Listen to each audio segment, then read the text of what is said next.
सोमवार व्रत कथा। पहले समय में किसी नगर में एक धनी व्यापारी रहता था। दूर दूर तक उसका व्यापार फैला हुआ था। नगर के सभी लोग उस व्यापारी का सम्मान करते थे। इतना सब कुछ से संपन्न होने के बाद भी वह व्यापारी बहुत दुखी था, क्योंकि उसका कोई पुत्र नहीं था, जिस कारण अपनी मृत्यु के पश्चात व्यापार के उत्तराधिकारी की चिंता उसे हमेशा सताती रहती थी। पुत्र प्राप्ति की इच्छा से व्यापारी प्रत्येक सोमवार भगवान शिव की व्रत पूजा किया करता था और शाम के समय शिव मंदिर में जाकर शिव जी के सामने घी का दीपक जलाया करता था। उसकी भक्ति देखकर मां पार्वती प्रसन्न हो गई और भगवान शिव से उस व्यापारी की मनोकामना पूर्ण करने का निवेदन किया। भगवान शिव बोले, इस संसार में सबको उसके कर्म के अनुसार फल की प्राप्ति होती है। जो प्राणी जैसा कर्म करते हैं उन्हें वैसा ही फल प्राप्त होता है। शिवजी द्वारा समझाने के बावजूद मां पार्वती नहीं मानी और उस व्यापारी की मनोकामना पूर्ति हेतु वे शिवजी से बार बार अनुरोध करती रही। अंततः माता के आग्रह को देखकर भगवान भोलेनाथ को उस व्यापारी को पुत्र प्राप्ति का वरदान देना पड़ा। वरदान देने के पश्चात भोलेनाथ मां पार्वती से बोले, आपके आग्रह पर मैंने पुत्र प्राप्ति का वरदान तो दे दिया, परंतु इसका यह पुत्र 16 वर्ष से अधिक समय तक जीवित नहीं रहेगा। उसी रात भगवान शिव उस व्यापारी के स्वप्न में आए और उसे पुत्र प्राप्ति का वरदान दिया और उसके पुत्र के 16 वर्ष तक जीवित रहने की भी बात बताई। भगवान के वरदान से व्यापारी को खुशी तो हुई, लेकिन पुत्र की अल्पायु की चिंता ने उस खुशी को नष्ट कर दिया। व्यापारी पहले की तरह सोमवार के दिन भगवान शिव का विधिवत व्रत करता रहा। कुछ महीनों के बाद उसके घर अति सुंदर बालक जन्म लिया। घर में खुशियां भर गई। बहुत धूमधाम से पुत्र जन्म का समारोह मनाया गया, परंतु व्यापारी को पुत्र जन्म की अधिक खुशी नहीं हुई, क्योंकि उसे पुत्र की अल्पायु के रहस्य का पता था। जब पुत्र 12 वर्ष का हुआ तो व्यापारी ने उसे उसके मामा के साथ पढ़ने के लिए वाराणसी भेज दिया। लड़का अपने मामा के साथ शिक्षा प्राप्ति हेतु चल दिया। रास्ते में जहाँ भी मामा भांजा विश्राम हेतु रुकते, वहीं यज्ञ करते और ब्राह्मणों को भोजन कराते। लंबी यात्रा के बाद मामा और भांजा एक नगर में पहुंचे। उस दिन नगर के राजा की कन्या का विवाह था, जिस कारण पूरे नगर को सजाया गया था।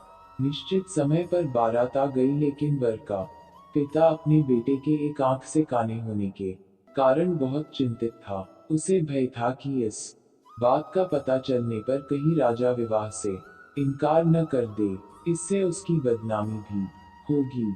जब वर के पिता ने व्यापारी के पुत्र को देखा तो उसके मस्तिष्क में एक विचार आया। उसने सोचा, क्यों न इस लड़के को दूल्हा बनाकर राजकुमारी से विवाह करा दूं। विवाह के बाद इसको धन देकर विदा कर दूंगा और राजकुमारी को अपने नगर ले जाऊंगा। वर के पिता ने लड़के के मामा से इस संबंध में बात की। मामा ने धन मिलने के लालच में वर के पिता की बात स्वीकार कर ली। लड़के को दूल्हे का वस्त्र पहनाकर राजकुमारी से विवाह कर दिया गया। राजा ने बहुत सारा धन देकर राजकुमारी को विदा किया। शादी के बाद लड़का जब राजकुमारी से साथ लौट रहा था तो वह सच नहीं छिपा सका और उसने राजकुमारी के ओढ़नी पर लिख दिया, राजकुमारी, तुम्हारा विवाह मेरे साथ हुआ था। मैं तो वाराणसी पढ़ने के लिए जा रहा हूँ और अब तुम्हें जिस नवयुवक की पत्नी बनना पड़ेगा वह कान्हा है। जब राजकुमारी ने अपनी ओढ़नी पर लिखा हुआ पढ़ा तो उसने काने लड़के के साथ जाने से इनकार कर दिया। राजा सब बातें जानकर राजकुमारी को महल में रख लिया। उधर लड़का अपने मामा के साथ वाराणसी पहुंच गया और गुरुकुल में पढ़ना शुरू कर दिया।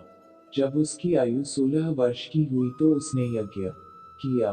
यज्ञ के समाप्ति पर ब्राह्मणों को भोजन कराया और खूब अन्न वस्त्र दान किए।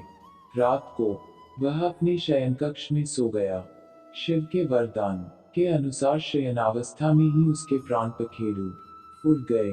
सूर्योदय पर मामा मृत भांजे को देखकर रोने पीटने लगा।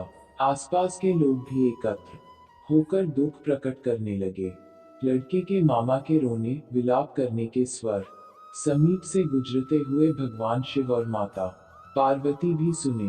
पार्वती ने भगवान से कहा, प्राणनाथ, मुझे इसके रोने के स्वर सहन नहीं हो रहे, आप इस व्यक्ति के कष्ट को अवश्य दूर करें। भगवान शिव ने पार्वती के साथ अदृश्य रूप में समीप जाकर देखा तो भोलेनाथ पार्वती से बोले, यह तो उसी व्यापारी का पुत्र है जिसे मैंने 16 वर्ष की आयु का वरदान दिया था। इसकी आयु पूरी हो गई है। माँ पार्वती ने फिर भगवान शिव से निवेदन कर उस बालक को जीवन देने का आग्रह किया। माता पार्वती के आग्रह पर भगवान शिव ने उस लड़के को जीवित होने का वरदान दिया और कुछ ही पल में वह जीवित होकर उठ बैठा। शिक्षा समाप्त करके लड़का मामा के साथ अपने नगर की ओर चल दिया। दोनों चलते हुए उसी नगर में पहुंचे जहां उसका विवाह हुआ था। उस नगर में भी यज्ञ का आयोजन किया। समीप से गुजरते हुए नगर के राजा ने यज्ञ का आयोजन देखा और उसने तुरंत ही लड़के और उसके मामा को पहचान लिया। यज्ञ के समाप्त होने पर राजा मामा और लड़के को महल में ले गया और कुछ दिन उन्हें महल में रखकर बहुत सा धन, वस्त्र आदि देकर राजकुमारी के साथ विदा कर दिया। इधर भूखे प्यासे रहकर व्यापारी और उसकी पत्नी बेटे की प्रतीक्षा कर रहे थे। उन्होंने प्रतिज्ञा कर रखी थी कि यदि उन्हें अपने बेटे की मृत्यु का समाचार मिला तो दोनों अपने प्राण त्याग देंगे। परंतु जैसे ही उसने बेटे के जीवित वापस लौटने का समाचार सुना तो वह बहुत प्रसन्न हुआ। वह अपने पत्नी और मित्रों के साथ नगर के द्वार पर पहुंचा। अपने बेटे के विवाह का समाचार सुनकर पुत्रवधू राजकुमारी को देखकर उसकी खुशी का ठिकाना न रहा। उसी रात भगवान शिव ने व्यापारी के स्वप्न में आकर कहा, हे श्रेष्ठी, मैंने तेरे सोमवार के व्रत करने और व्रत कथा सुनने से प्रसन्न होकर तेरे पुत्र को लंबी आयु प्रदान की है। पुत्र की लंबी आयु जानकर व्यापारी बहुत प्रसन्न हुआ। सोमवार का व्रत करने से व्यापारी के घर में खुशियां लौट आईं। शास्त्रों में लिखा है कि जो स्त्री पुरुष सोमवार का विधिवत व्रत करते और व्रत कथा सुनते हैं उनकी सभी इच्छाएं पूरी होती हैं।